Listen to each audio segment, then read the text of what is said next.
ചൂട് ദിവസങ്ങളിൽ ഇതേപോലൊരു ഫ്രഷ് കരിമ്പ് ജ്യൂസ് കുടിക്കുന്നത് ഒരു തനി സുഖം തന്നെ. എല്ലാവർക്കും നമസ്കാരം. ചൂട് സമയത്ത് കൂടുതലും കാണാൻ പറ്റുന്ന ഒരു സംഭവമാണ് കരിമ്പ് ജ്യൂസ്. പച്ച കരിമ്പ് 2-3 തവണ കരിമ്പ് ജ്യൂസ് യന്ത്രത്തിലിട്ട് ചതച്ചരച്ചാണ് ജ്യൂസ് തയ്യാറാക്കുന്നത്. ഒപ്പം നാരങ്ങയും ഇഞ്ചിയും ചതച്ചരച്ച ആ കരിമ്പിൻ പുറത്ത് വെച്ച് അഗെയിൻ ചതയ്ക്കും. അങ്ങനെ നമ്മുടെ കരിമ്പ് ജ്യൂസ് റെഡി. ഔഷധപരമായ ജ്യൂസ് എന്നും ഇതിനെ വിശേഷിപ്പിക്കാം. മഞ്ഞപ്പിത്തത്തിനും തികച്ചും അനുയോജ്യമായ ഒരു ചികിത്സാ മാർഗമാണ് കരിമ്പിൻ ജ്യൂസ്. കരളിന്റെ പ്രവർത്തനം ശരിയായി പ്രവർത്തിക്കാനും ശരീരത്തിലെ അണുബാധകൾ തടയാനുള്ള ഒന്നാണ് കരിമ്പിൻ juice. Iron, potassium, calcium, phosphorus, magnesium തുടങ്ങിയ പല ധാതുക്കളുടെയും ഉറവിടമാണിത്. വെള്ളം കുടിക്കാതിരിക്കുമ്പോൾ ഉള്ള ഡീഹൈഡ്രേഷൻ മാറ്റാനും ഇത് സഹായിക്കും.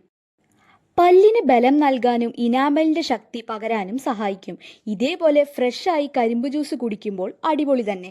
തണുപ്പും മധുരവും ഒരു പെർഫെക്റ്റ് ഡ്രിങ്ക്. ഞങ്ങൾ കരിമ്പിൻ ജ്യൂസ് കുടിച്ച ലൊക്കേഷൻ മലമ്പുഴ 100 ഫീറ്റ് റോഡിലായിട്ടാണ്. Team Chottu Motu signing of.